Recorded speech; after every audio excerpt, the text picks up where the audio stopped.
Hi, Annette Lang here. Welcome to my podcast, The History of Personal Training, or at least my experience in it. I'll just say right at the outset, this is my story and it's my memories, so I apologize if I didn't get them all exactly right, but it's really exciting. This is a wonderful profession called personal training. You'll hear lots of my stories, and you'll also hear lots of interviews with really cool people whom I've met through the last 30 years that have been influential in my life, my experience, and the development of this profession we call personal training. Enjoy! Today's interview is with Jimmy Fusaro. I remember him from the old Equinox days, and now he owns his own space in the Chelsea part of Manhattan. Enjoy! So, Jimmy Fusaro, I remember you from Equinox days. So I would just like to know your background in fitness, what you were doing before, how you got into fitness. Now you've got your own place. And I'll jump in whenever I can. Okay, well, first of all, welcome to my gym, XFit. Now, what is XFit anyway? XFit stands for Excellence in Fitness. Back in 1997, there was a run up the Twin Towers. Right. And this girl, Kiki, I forget her last name, was doing it. And they came up with a workout, and Equinox, 19th Street Equinox, chose me to go down to her thing and help her out. To train for this event? No, to get involved with it. Okay. So when we got down there, she said a bunch of group fitness instructors from different gyms were getting involved. So they showed the workout. The workout was a lot of jumping around and grapevining and all this stuff. And I said, well, what does that have to do with running upstairs? And they looked at me like, well, what kind of idiot are you? And I said, I'm your normal idiot, but I just want to know how doing this little dance routine is going to help me run upstairs. Right. So they were like, whatever. So I was kind of pushed to the back. Okay. But Kiki kind of liked me because I was the first one that challenged all the celebrity group fitness instructors saying, hey, what are you doing? So I came up with this workout with a step. I have two rises and a step.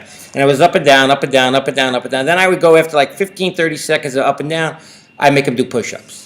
Then I'd be right back on. Then we do sit-ups. Then I'd set up a body bar and some dumbbells. We do different weights. Wait, so what year are you talking about now? We're talking about 1998, 7. It's like the first circuit class. It was kind of like that. It was like a boot camp. Boot camp had just come in. But I always laughed at the boot camp thing because nobody grapevined in boot camp. No, you didn't do these exercises that they were doing in boot camp. So every now and then I would cover for the boot camp instructor at 19th Street Equinox. I was like your jack of all trades. Besides doing the boxing and the kickboxing, I could do a class. There were times all of a sudden they say, the abs, butt, and legs, thighs instructor didn't show. Can you jump in here and help us out? And at one time I remember walking in the room, I was finishing off a bagel. I put it down next to an orange juice and I put in the music. I said, all right, let's go. And I just started getting them going. They bounced around and the women were like, he's not bad. He's a little unorthodox, but he's not bad as an instructor. I sat in one time for the boot camp instructor. And as they set up their steps and they had their little dumbbells, they're like, what the hell is that? Put that all away. I said, get a body bar. And these women are looking at me like, what kind of maniac is this? I had them body bar on. I had put down the 4 rises around the room. I said, all right, start running. Let's go. And hold that body bar overhead. Wow, they're usually like doing the 2-pound weights. Yeah, these are 2-pound weights. So I'm yelling, come on, move, get your feet up, let's go. Down, push-ups. I'm yelling, come on, let's go. And I'm yelling, screaming at them. They're running around with this bar. This is real boot camp. This is what you do in the military. This is boot camp. And I'm yelling and screaming. They're holding the bar overhead and they're running and they're sweating. They were going to put that bar back up. And I'm yelling and carrying on, and push-ups, let's go, count them out, and then push-ups, I can't hear you, and they're going. And it was funny because the woman who normally taught that class came in afterwards to see how it was, and the women were like, he's so much better than you. Can we have him every time? And I'm like, and I could say right away, another enemy, another frenemy. So it's like, I go way back in fitness. Let's go back to say like 1992. I was working construction. I was in the union as a laborer. Here in New York? Here in New York, on Long Island.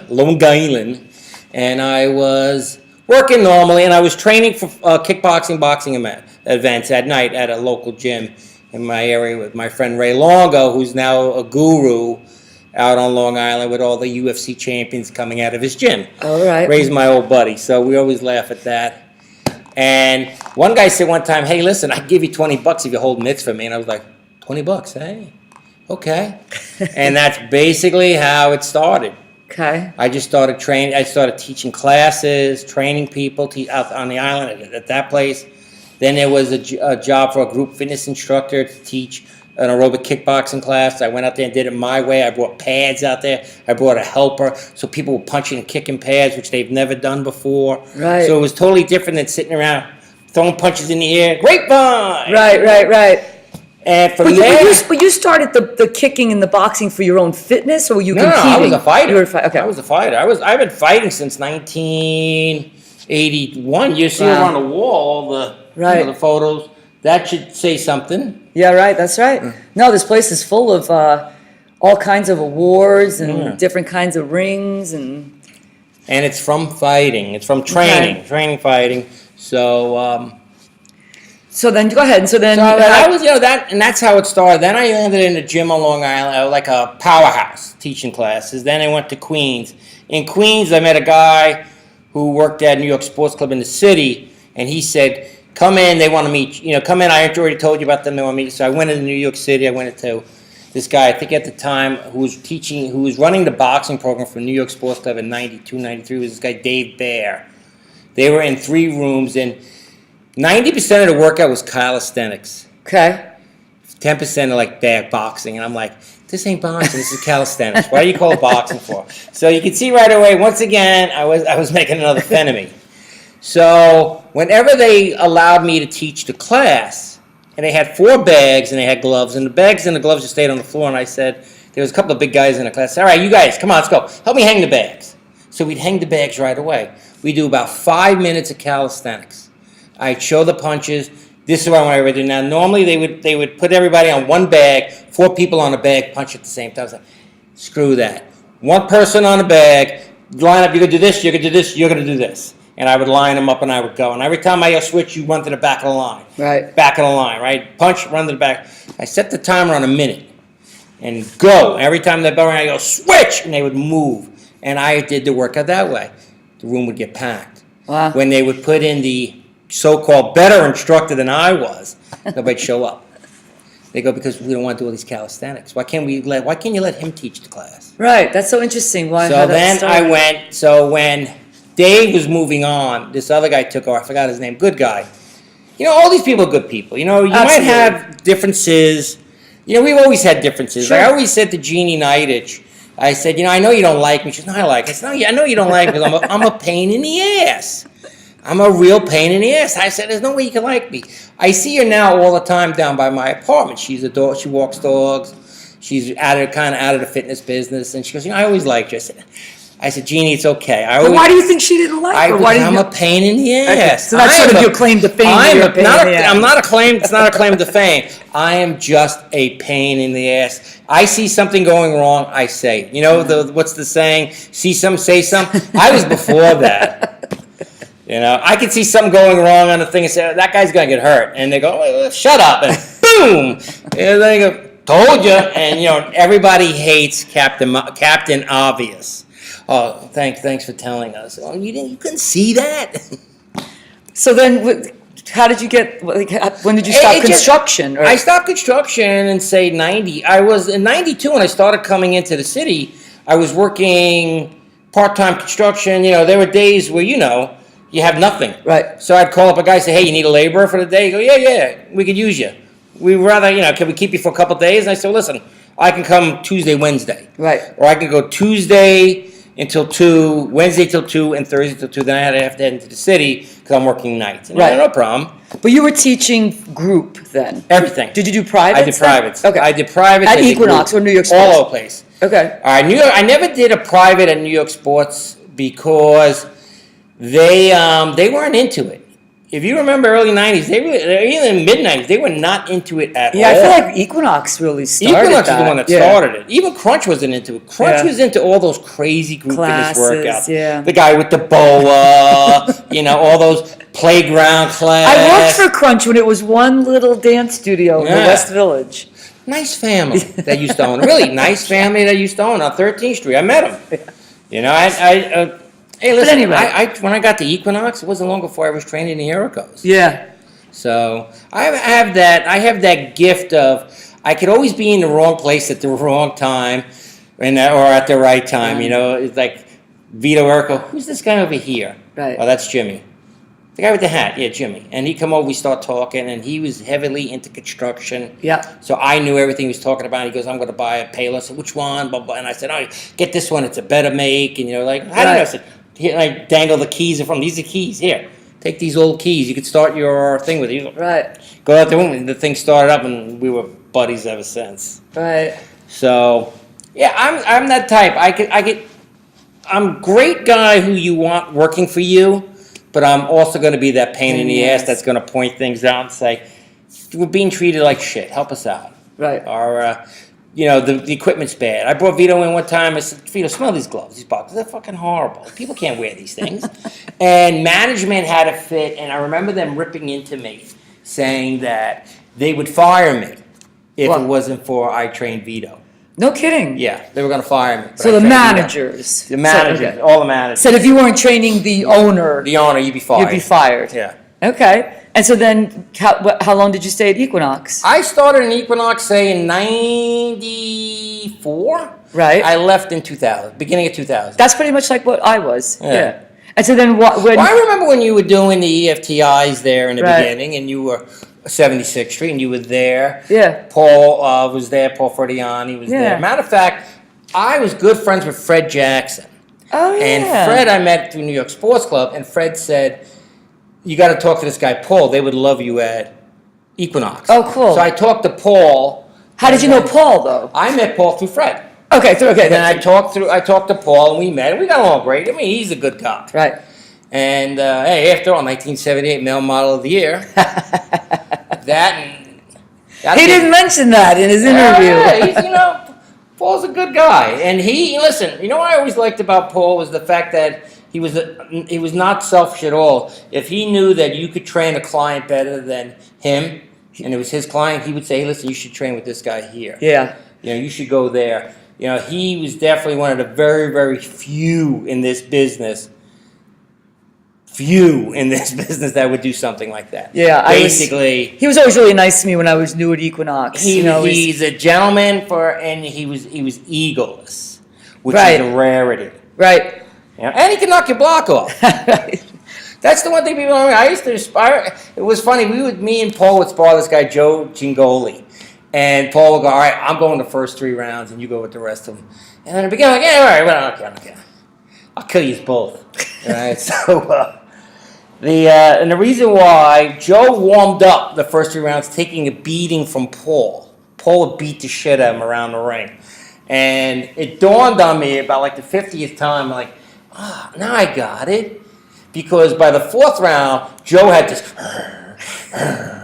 look in his face, and I'm like, hey, what's up? He'd come flying across the room, swinging at me with everything he got, and I'm like, and I realized Paul got him so mad and angry, and Paul knew this. Right. So Paul I'll go the first 3 rounds, and by the end of the 3rd round, Paul got his workout in, and Joe was there just... That's ready hilarious. to come after me, and then, or anybody that got in the ring would try to kill him. Right. And it'd be a war. I broke his crown of his jaw one time. Wow. That's how hard I had him to get him off of me. He was trying to kill me because Paul had warmed him up.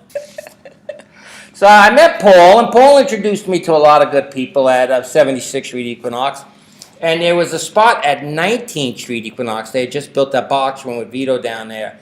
And they said, we definitely want you to come down here. That was the second Equinox location, I think. That was 19th no. Street. It was the first one was 76th Street. First one was upstate. Was Westchester. The original one was Westchester. Okay. Then they had 76th Street, and at the same time they did 92nd Street and 19th Street. Oh, okay. At the I thought same 19th time. was first. Okay. No, and then so I went down to there, and they loved me down there, and I got along good with everybody. And Scott Gordon Summers was the PT manager, and he liked me. He was a smart guy. There was a couple other guys there that didn't like me, would have done anything they could to get me fired. But Scott looked at me as a guy that said, Scott said, I got a client for you at 6 a.m. I was there. Right. All right, next client for you tonight is 7:30 tonight. Can you be there? Yeah, I'll be there. And I was on time. I was ready to go and everything. Right. So he realized, all right, I'm going to start feeding this guy. I'm going to feed this guy. Right. And I really had no certifications or credentials other than the fact that I showed up. Right. They hired me the day I signed on 19th Street Equinox. I was filling out the paperwork.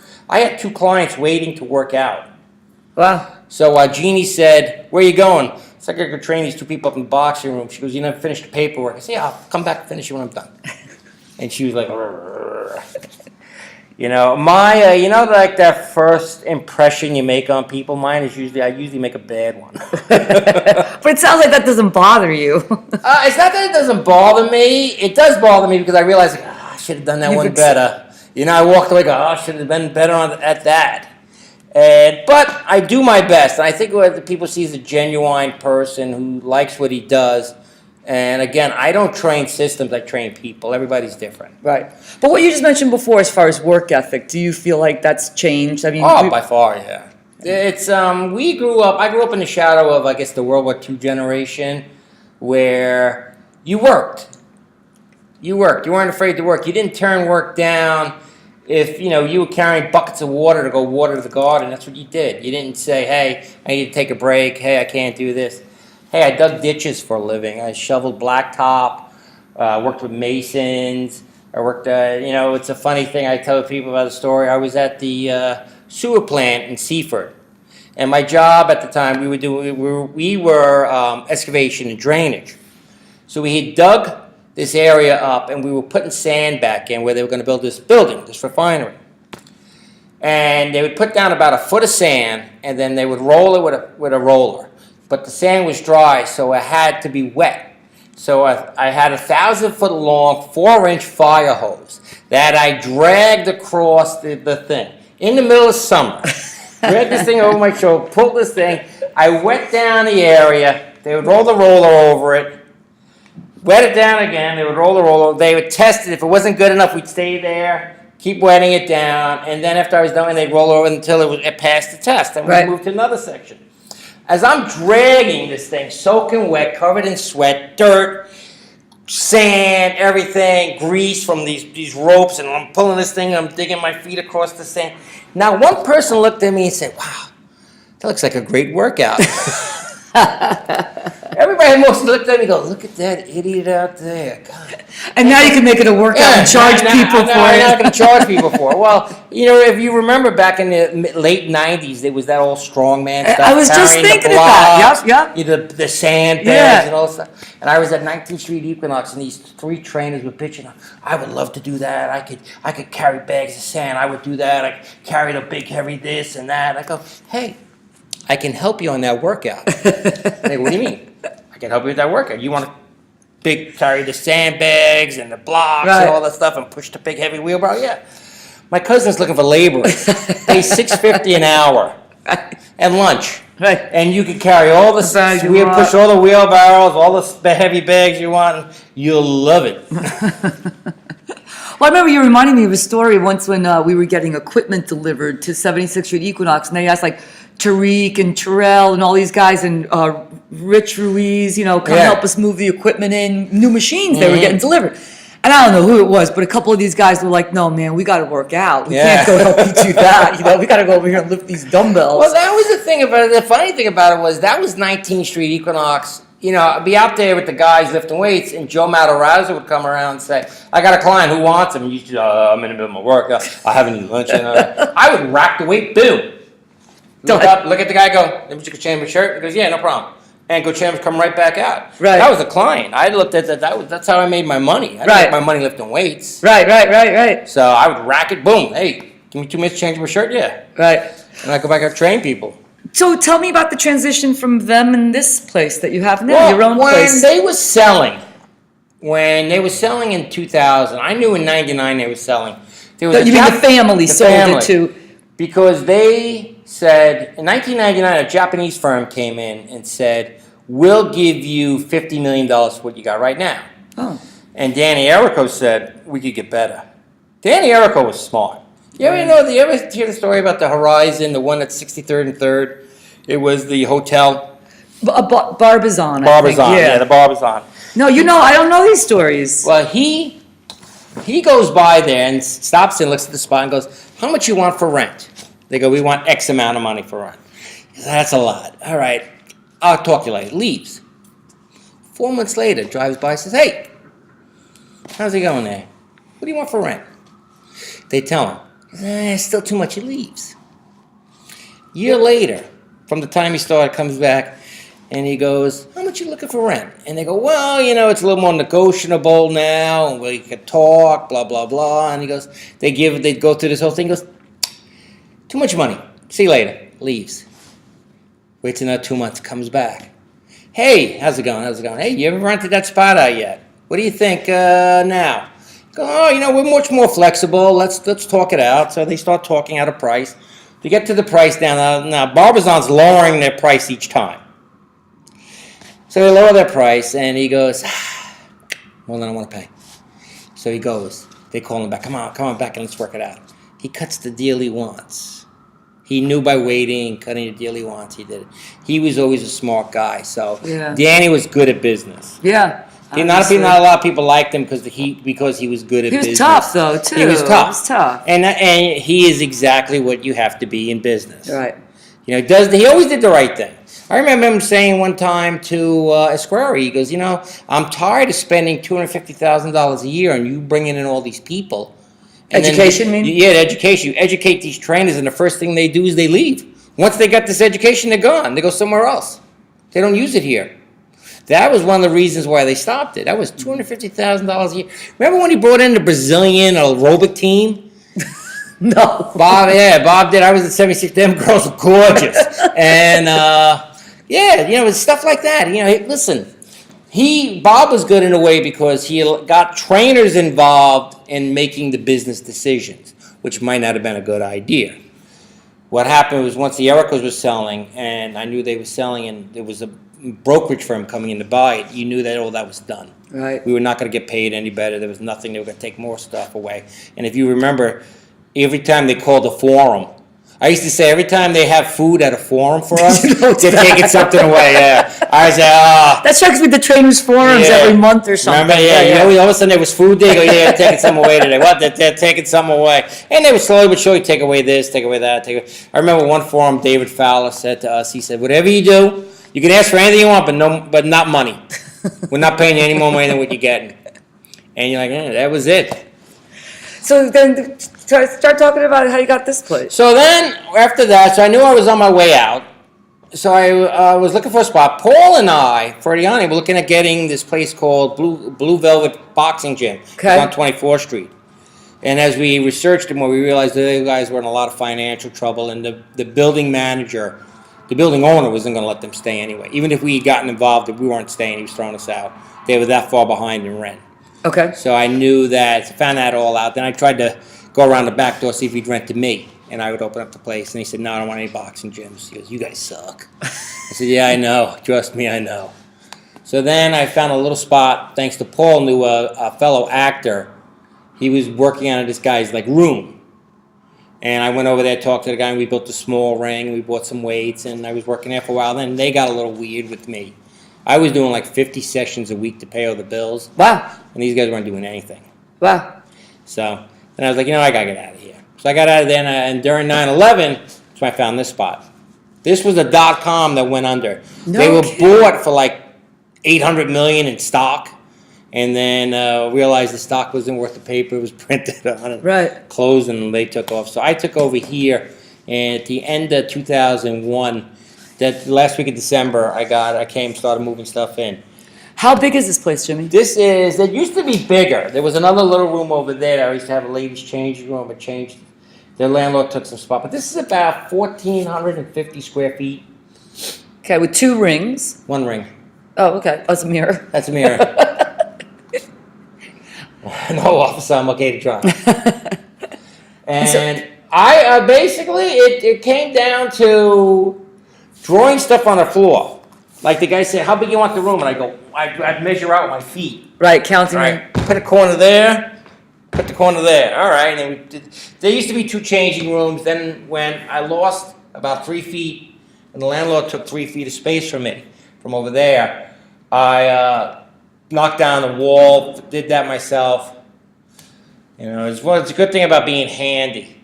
Moved the pipes, made this into what I call the battle cage area. This was the golf area. Right. You know, so It looks like you have like some equipment that is literally handmade by you. Everything's handmade. Designed and made by you. Designed and made by me. You see the spinning bike? That Yeah. was in a fire, and I got it for like $100. So I painted it up and cleaned it up, and even built the brake pads for it. Awesome. Right. So that's called the Bear. That's the only thing that I bought, just like that. But I could actually, if I had the welding equipment, I could build that. And tell the story about the rowing machine that is no longer on the floor. Machine, when I bought the rowing machine. He's got a rowing machine like hanging from the ceiling. From a pipe. From a pipe. Well, the rowing machine was one of these. It was an idea I had about adding the rowing in. Like cardio circuits, like a an cardio, interval. Yeah, but just something different. The thing about it is before there was City Row or anything, very rarely, even if you go to an Equinox, when did you see people on rowing? No. You never did. I would go on the row every now and then because there was nothing to do. Right, and that was a good way to scope the place to see who's around, who's doing what. Because they had that rower on the second level, way in the corner, that you could eyeball everything. Would have been a great place to put a security camera. Right. But that was the row machine, was your security camera, because you could eyeball to see what's going on from the front desk all the way to the back. So I bought that. People hated it. Nobody wanted to use it. One guy used it once for like 5 minutes. Said, if you ever put me on this thing again, I'll never come back. Well, because I think it's a hard exercise. People don't like it. Well, it's just something it wasn't thrilling. Yeah. Then I slammed it. I was like, same thing. I took it apart, and I'm about to throw it out. I'm like, I wonder if I did this with it. And I put it up on the wall. I took another thing, like the leg exerciser that you have for your older folks. Yeah. That's over there on the pole over there. I made a UBE out of it. Excellent. So people stand and do the rowing machine. You're gonna give it. That's awesome. You could do it for 5 seconds. Yeah. Right. Everything you could try for 5 seconds because listen, you're in the workout business, so working out is working out. Yeah.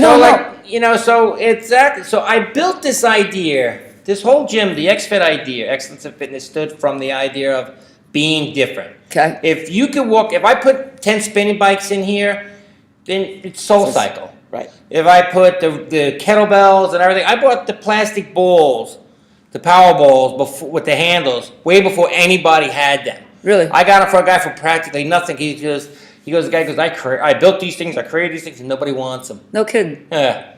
And I said, I'll take them. Right. No, you have a lot of different things in here. It's different things. Like the baseballs, it's a lot. Guys go, I walk into Modell's, I buy a bag of baseballs, and the guy goes to me, hey, what are you doing with all those baseballs? Like, Little League. He goes, it's December. Yeah, getting ready. And I'm drilling, I take these things, people come in, they show it, I'm drilling holes in these things. The XFit sign, climbing board over there. Right. That's really cool. Yeah, so the idea was be different. Right. Don't be the same thing. So I figured that would set me apart. If you're going to do fitness or if you're going to run a fitness gym, what sets you apart? Right. I talk to young guys who want to open up a facility and they say, hey, I do this, I want to do this, and this. And I go, where do you work? They go, I work at Equinox. Yeah, I can tell right here. You can see this is how Equinox set up everything. But the difference is Equinox is in 60 to 70,000 square feet. Right. You're renting 3. Right. He goes, what do you mean? He said, you can't do half of this stuff that you want to do. There's no way for people to walk. It's like when you look at a guy who has a small gym and it's nothing but equipment. It's like he opened up the Performance Better catalog and said, right. I'll one take of these. Give me one of each. Right. Send them all down. Right. But so you started this on your own. You didn't have any partners or anything? I have nothing. Nobody. Okay. And so I'll tell you honestly, nobody wanted to be and get involved. Because they were afraid? Yeah. Or was it they didn't want to work with you?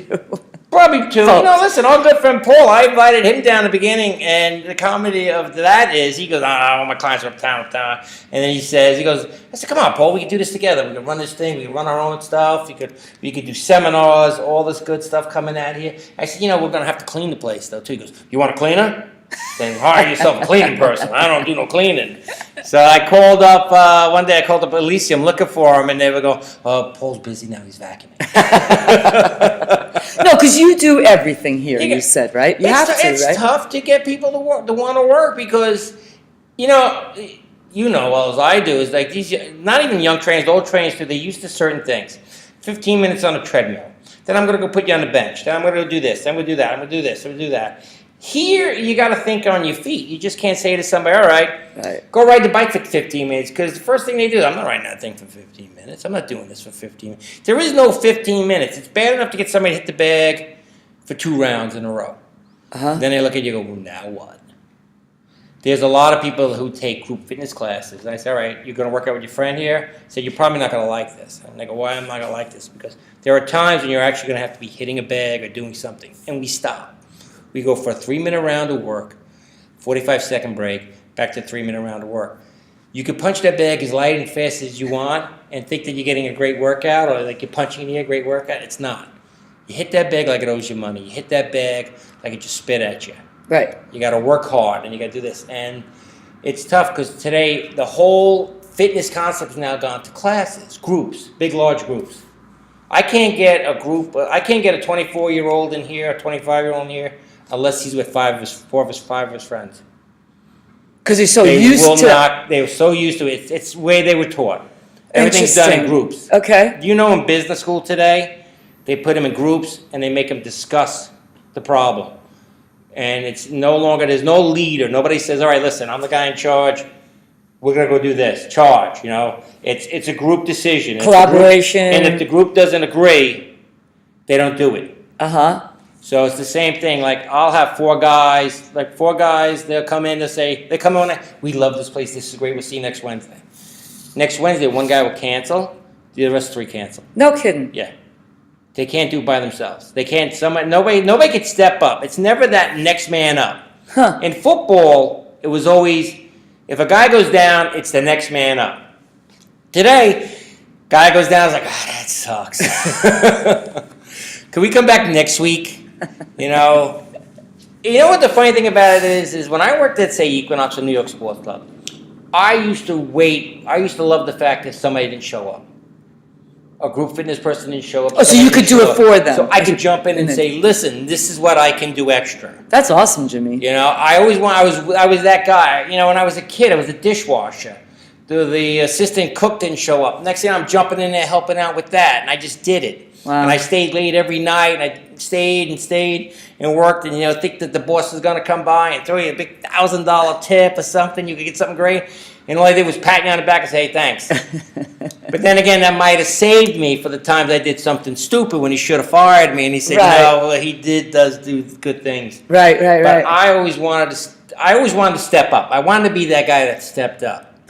So this place is this is Chelsea, right? Yeah. 27th Street. So you don't get a lot of walk-by people. Well, I'm 12 floors up. Right. So it's all word of mouth. Word of mouth. I'm on every social media site. And you do that too? I do everything. Wow. Everything. You know what? I had hired people to do it. They don't write it the way I wanted to say. You know, it's great that you could write something out that's very eloquent. And then when you get here, listen to me speak, and you're like, that's not you didn't write that.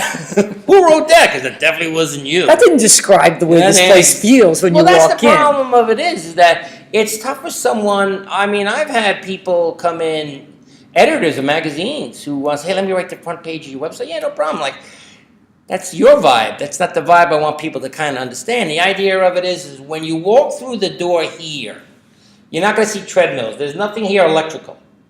So nothing's going to move the belt for you. You got to move the belt. If I had a treadmill here, it wouldn't be plugged in. You'd have to move the it yourself. belt. That's you have to move yourself. I mean, it has the feel and look of an old school, serious place. Yeah, that's the idea. There ain't no air punching. Right, yeah. You know, and we're not listening to jock jams either.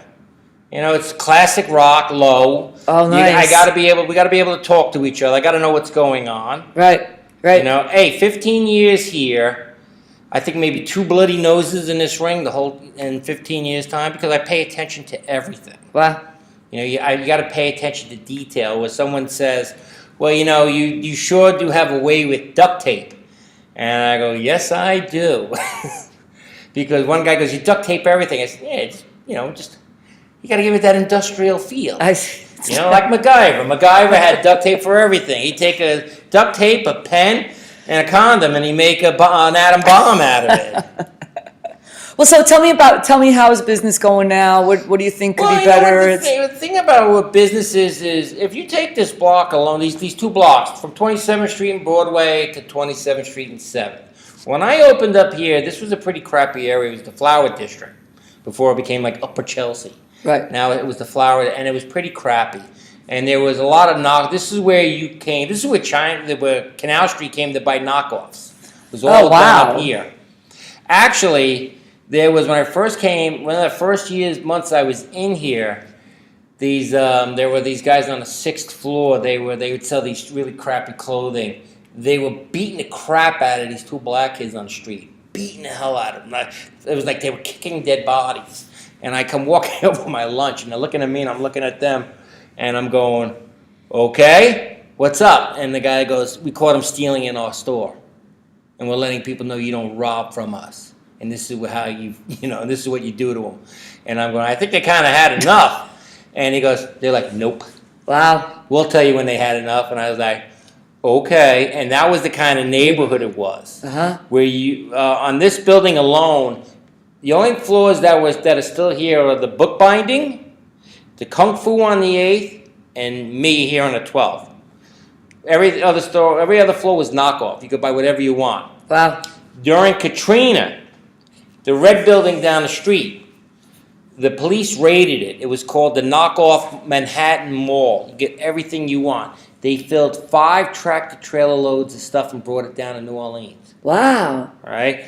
Every week, there would be a tractor-trailer parked along this block. They'd be raiding a building. During, I think it was around 2003-04, the designers, like Calvin Klein, Donna Karan, went to the Mayor Bloomberg and said, listen, clean this stuff up or we're moving out of here. And Bloomberg likes his money and right. knows that these people pay. So every week they would come by, they'd be ready. You'd see them, you'd see the police trailer lined up to take the clothing or whatever out. You would see the paddy wagon there taking the guys out in handcuffs. Wow. And that's how each building, so they notified each building. Now this building, each floor is individually owned. But they notified each building and said, listen, we know these people are knockoff. You have a choice. Get rid of them or we're seizing the building under the RICO Act. It's what they did over there at the red one. They seized it under the RICO Act and they just thought, all right, people started cleaning up. Wow. So since then, also 2008, when Wall Street just hit the shitter right. and people can't find jobs, the fitness world got a big bump. Yeah. Don't think we needed it, but we got a big bump. We lost clients, gained colleagues, right. which didn't help us. Right. That's a good point. Where people go, "Whoa, the fitness world is booming." It's not booming. It's overloaded. You think it's overloaded with trainers? Yeah. The demand. Look at all the dumb workouts that are out there today. Look at all the what? The dumb workouts that are out there today. There was one thing like we said before, like Crunch. Crunch had all those crazy workouts with the crazy instructors. Right. But it still was kind of... Equinox, when you went to Equinox, you knew you were paying good money. Right. Equinox was like the Rolls Royce of fitness. Then you had your New York sports clubs, then you had your other little guys around. Remember the Dolphin Gym? Sure. Then sooner or later became the 24/7s. Right. Even they died out. Right. So... when you worked at Equinox, you were considered like the cream of the crop. Right. So it was a whole different world. Like today, there's a Soul Cycle, there's a Thai boxing guy, there's another couple of people in this building over here that do personals in their own whatever apartment. Me, Kung Fu guy. Next building over there's somebody. There was somebody over there, that building all of a sudden everybody got evicted and there. As you go down the road, the residential areas right there, each have gyms. Wow. Across the street, you have Body Pole. You got Michael Ajude. You got Planet Fitness. You got I Love Kickboxing. There's Focus. And I didn't realize that there was so much around here. Yeah, no, just in these 2 blocks. Yeah. There's plenty behind me. As you go each block, there's fitness something. Right. So, yeah, the city's overloaded with fitness, so it was like people have their choice. Things that kill fitness: ClassPass, Groupon, anything that cuts a deal. When Groupon first started, the guy walked in here, looked at my place, and goes, "Too fucking small," and walked out. He didn't even stop. That's all he said. And my client was looking at me. He goes, "Who's that?" I said, "I think that was the Groupon guy." And he goes, "Yeah." He goes, "That's all he said." And he, basically he held the elevator when he opened the door and looked. He goes, "Too fucking small," and left. Wow. A year later, they come back. We're reconsidering your place. And then it was just like, "How about you do like a thing of like 10 sessions for like $89. I'm like, "Why don't you go screw yourself?" Yeah, right. Get How out are you of here. supposed to make a living? How do you make any money? Yeah. If you look at ClassPass, they pay little to the gym. People pay $125 to use this ClassPass. And if you work it right, you could be in a different gym every night of the week, as much as you want, doing wherever you want. You're just not at the same gym because, oh no, we're only allowed X amount. Right. So you go there twice a month, three Right. times a month, once a week. Right. And then you're somewhere else once a week. Right. $125. It's not good for the our business, business. trainers. Right. Right? And then you have it, all right, with ClassPass, then, you have these little places that open up. Like I had, if the young guys say to me, "Hey, if we can't bring 4 of us, we don't want to come in. It's got to be 4. All right? And we don't want to pay more than what you're charging per hour. So Wow. you charge $100 an hour, we each give you 25. Wow. All right. Not only that, but they want to use towels and I want to Right. shower. Yeah. And I gotta give out trophies for showing up. That's tough. And I gotta shake everybody's hand. That's tough. And it's the way the business is going. So someone would say, "Well, why don't you close and move here?" Because he's going through the same thing. People around the corner. People everywhere. All the gyms are going through the same thing. Yeah. When Planet Fitness opened up for $10 a month, look what it did to New York Sports Club. Killed New York Sports Club. Look how many of them they closed. Yeah. Uptown. But that was because of Planet Fitness. It was one of the reasons. Yeah. Because if you can go into what does a 45-pound plate weigh at a gym that charges you $10 a month, or a gym that charges you $85? Same thing. $100 a month. Right. It weighs the same thing. Right. Listen. People are smart. What's the same thing how Equinox started the what's their Snap Yeah. Fitness? Uh, So people don't have to pay Blink. as much. Sorry, Blink. Yeah, Blink. Blink. Yeah. Well, you know what the funny thing about all that is that I got a better one for you. Before I left Equinox, there was a room at 19th Street that was for maintenance. Had all the maintenance supplies there. So they opened up and said, "We're going to give it to the trainers." I said to Joe Matarazzo, "You know what? This would be good. You take this room, you put a glass door here so people can see in, and you put special equipment in here, and only special trainers can use it. You charge a premium for it. And you could make money. People would see that and say, I want in. How do I get in? Well, this will cost you an extra X amount to get in here. It's a premium." He goes, "It sounds like such a good idea when you go do it on your own." And that's what I created. But they did the same idea at Time Warner Building. Absolutely. Because, God forbid, Jerry Seinfeld works it out with one of us. No, it's very true. The exclusive, right? The exclusive. So my idea, again, when I came in, was to be kind of exclusive. I charge $100. I've trained trainers that charge more than me. But the thing is it's. But when they come to you, you can do 2 in a row. I got to go across town to get to somebody else. Exactly. So, that's where you need that extra money. That's why we said that. They come. But you also have overhead. Yeah, but listen, Annette, if you want to work here, you want to bring your clients here, you're more than welcome. Right. No, it's somebody who comes in who's got 2 years experience who wants to jump in my ring and start belting his clients. I say no. Right. I don't know you, know anything. If someone comes in who I know well, right. I'm like, come on in. I have no problem. I know I can trust you. I know I can leave. Right. Go back. I'm going to mention the trainer's name who worked with me at Equinox 19th Street. I proved to him that I trusted him. I said, I'm going to go get a cup of coffee while you train this client. He said, no problem. I go get a cup of coffee. As I come back, they're fighting, just slugging it out over there on the floor. I'm like, what the hell is going on here?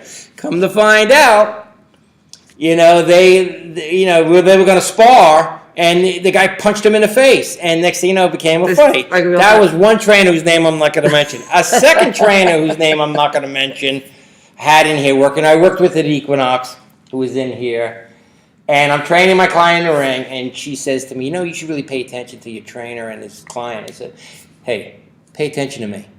Pay attention to me. Don't worry about them. Pay attention to me. Yeah, no, you should really pay attention. I think they're fighting. Just pay attention to me. And I look back, and there they are rolling on the floor. Boom. I jump out, the hell's going on? This guy, what he did was, he stole this client. He was trying to steal this client and bring him to another gym. And he brought him there. They lifted weights. And at the end, the guy goes, all right, you got to pay him. He goes, I'm not paying you. I paid Jimmy. You get the money from Jimmy. And he goes, I can't get the money from Jimmy. He goes, well, tough. I paid Jimmy. You go get the money from Jimmy. So they're fighting. So I go, what the hell's going on here? And he goes, he wants to get paid. I said, he wants to get paid for what? He took me to the gym down the street. And he says, I owe him. And I go, he took you to the gym down the street? Yeah. And the guy's like, humida. I said, so I looked at the client and I said, can I move you to Fridays at 5? Would that go? Because that works better for me. Anyway, why? I said, I'm going to start back training again. I looked at the guy and he looked at me and goes, yeah, I know, I'm out of here. All right. You got to go. Yeah. But these are people you know. Right. People you trust. You know, you say, listen, I want to stretch my friend in the ring. I'm fine with it. Right. I don't have a problem with doing anything like that. Right. It's when someone does something where it's dangerous. Right. Sure. You know? Yeah. You don't want anybody getting hurt. Right.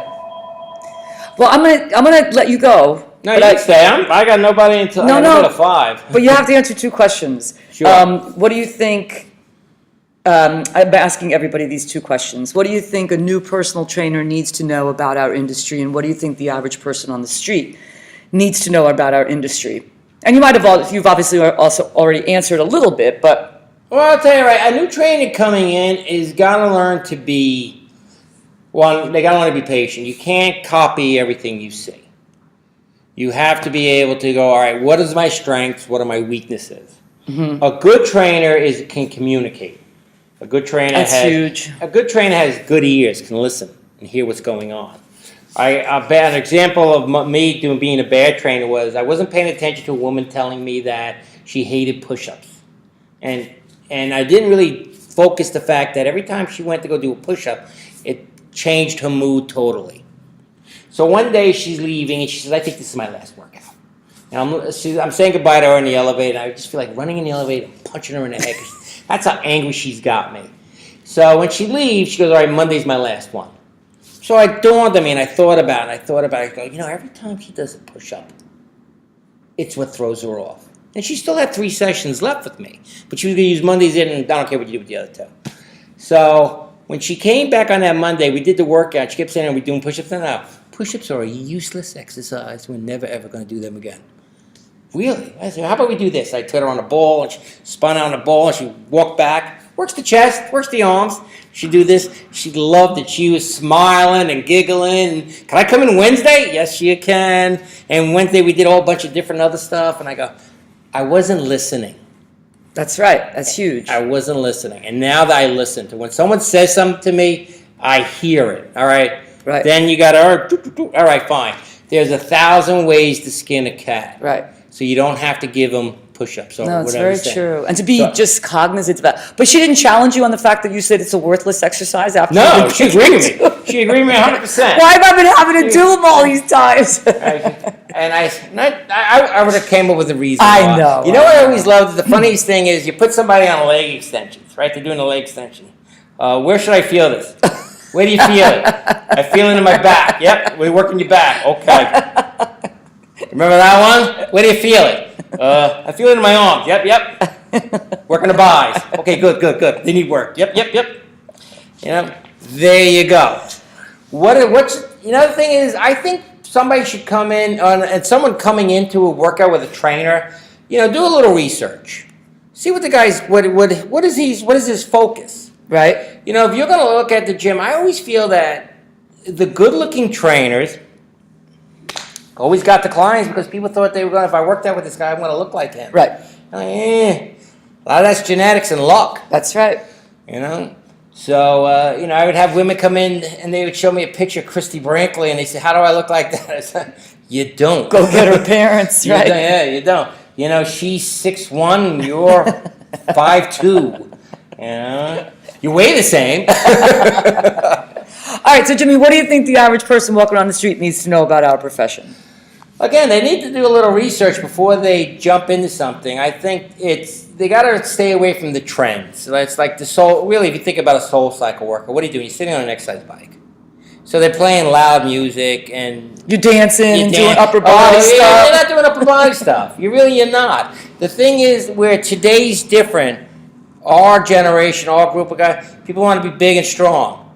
Today, they eat kale and salads. They don't work as hard. They're smaller. You know, when you see these kids today, they're small. They're thin. And you're like, you don't look healthy thin. You just look thin.